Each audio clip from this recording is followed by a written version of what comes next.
Inter Miami claimed a 4-1 away win over New England. The Revs actually scored in the opening minute with Chancalay, but then it was all Inter Miami after that. Messi scoring twice, Kramaski and Suarez with goals as well. Messi assisting the Suarez goal. He's got 9 goals and 7 assists in 7 games this season. He's threatening to make this a very anticlimactic MVP race.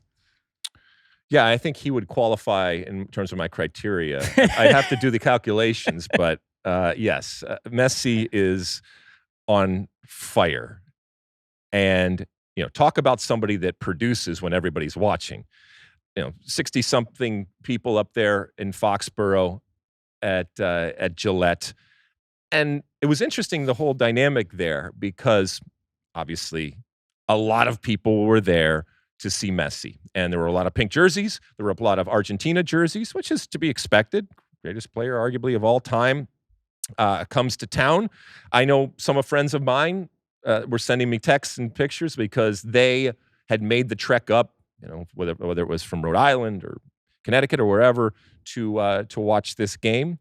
And it was an event, and it was a place to be. We talked about last week about the potential for New England to introduce the brand even to a whole group of people that maybe have never been to a New England Revolution game or never been to Gillette for a New England Revolution game. And in that sense, yeah, you introduced it. You kind of wasted it, and thought it was going great after the first minute when you score. But then it was all Inter Miami. And it's probably not fair because this New England team is not good. And you expected them to be something that they weren't. And on top of that, they had the flu run through the team. They had, some injuries. It's not an excuse. Everybody has problems like that. But it's certainly, for a poor New England team, this wasn't even the fully functioning poor New England team. And Messi saw right away, licking his chops. Busquets, by the way, was just hitting some incredible balls. The assist on Messi's second goal. Oh, my God. Just so glorious. And I know everybody that was doing the game, I echo the touch that Messi has is part of what makes him great. Yes, his vision and his mentality and all that kind of stuff.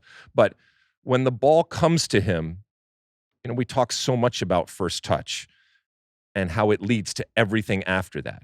And if you have a good first touch, it's almost a fait accompli in that it opens up and it writes itself. And Messi's ability to maintain the ball close to him, but also set up his second touch, in this case, putting it in the back of the net, it's amazing. And there is a glue, but there is just and I'm trying to think of the right word, but a beautiful, romantic cushion and a softness to it that, is the essence of, at times, what makes Messi great. There's almost never an off-balance finish for him. He always gets his body right so he can finish properly. His center of gravity, all that kind of stuff. When Cristiano Ronaldo was at his peak at Real Madrid, there was a Madrid columnist named Alfredo Relano who said that when you have Ronaldo on your team, it's like you start every match winning 1-0. And I kind of get that sense with Messi and Inter Miami right now. If he's healthy and on the field for 90 minutes, it's hard for me to imagine that he's not going to either score a goal himself or tee somebody up with a great assist. So you almost go into every game already having a goal in the bank. Yeah, and we've seen now, whether in this case it's Caleb Porter or everybody that plays Messi, the first question you're going to get in the lead up to the game is, well, what are you going to do? How are you going to stop him? And I think most coaches now in MLS have resolved that you're not going to stop him. And you're going to do things to try to contain him, but at a certain point, he's going to do magical things. And it doesn't matter how good a coach you are, doesn't matter what X's and O's you throw up there, you can't stop something like that. And so you're going to have to find a way on the other side to capitalize on some of the weaknesses that they have, whether it's their defense, even in goal. That first goal, I think it's on calendar. I think that's on the goalkeeper coming out and allowing that. So they're not a perfect team, but they are flying right now. And finally, the CONCACAF Champions Cup semis conclude this week. On Tuesday at the Estadio Hidalgo, Pachuca will host America. Last week at the Azteca, it was 1-1 with Zendejas scoring the America goal. And then on Wednesday, Monterrey will host Columbus. Monterrey looking to overturn a 2-1 deficit. Last week, Columbus prevailed thanks to goals by Cucho Hernandez and Russell Rowe. Meza scored for Monterrey in what was a very entertaining game. Yeah, so, and after that game on Wednesday, I think a lot of us looked around and said, well, it's a win. It's a win at home. great, but is it enough? And is it enough for a Columbus team going back down to Mexico? And they have had success even in the previous round. And so a lot of people pointed that said, yeah, well, you didn't count them out last time, and so you shouldn't count them out now. And nobody's counting them out. The problem is, do they go to that well and it's empty in now the most important moment? And was the 2 goals and the 2-1 result enough? They're going to be up against it. And if anybody has the ability to find something and scrape something out of the bottom of that well, I do think that it's Wilfried Nancy and this Columbus team right now. They have put all of their eggs, another situation, in this basket. And I don't think that the season for Columbus really even starts until this CONCACAF Champions Cup situation is decided for them. They're on a streak right now of I don't know how many ties in a row when it comes to MLS. They're going to be just fine, but I think they have their sights set on this, and they're going to have to be as close to perfect as you can going down there, even with a 2-1 advantage.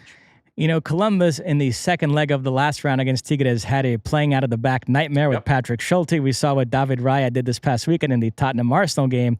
The flip side of that, though, is that last Wednesday, Columbus had a couple of lovely play out of the back moments that went viral. People like Matt Doyle were having orgasms about it. So when it works, it's beautiful to watch. Yeah, when it works, it's great. Nobody's denying that. It's beautiful, but there's percentages, right? And how many times is it going to work? Now, the other side of the percentage is how many times are you going to give the ball away in a bad area and then pay for it? So yeah, it's a give and take, and it will be a fundamental and kind of age-old consistent question that coaches are asked. And I guess when it comes to Wilfried Nancy, he would sit there and say, I don't want to betray what I believe is how this team should play, what I believe is the correct way to play, what I believe is the beautiful way to play, and what I believe is going to enable us to have the most success. You can't argue against that until you can.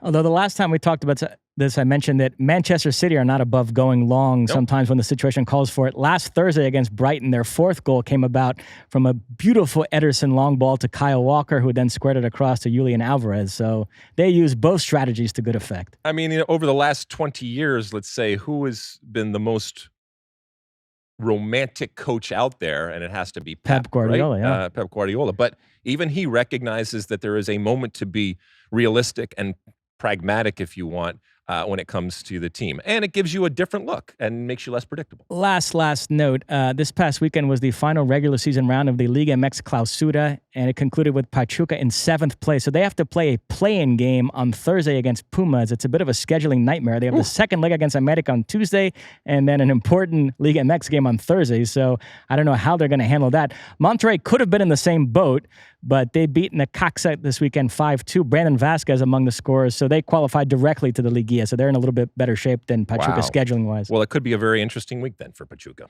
You like that clip? Well, my State of the Union podcast drops twice a week right here on my very own YouTube page. The only way to stay up to date is to hit that subscribe button down below. Size the day, and see you soon.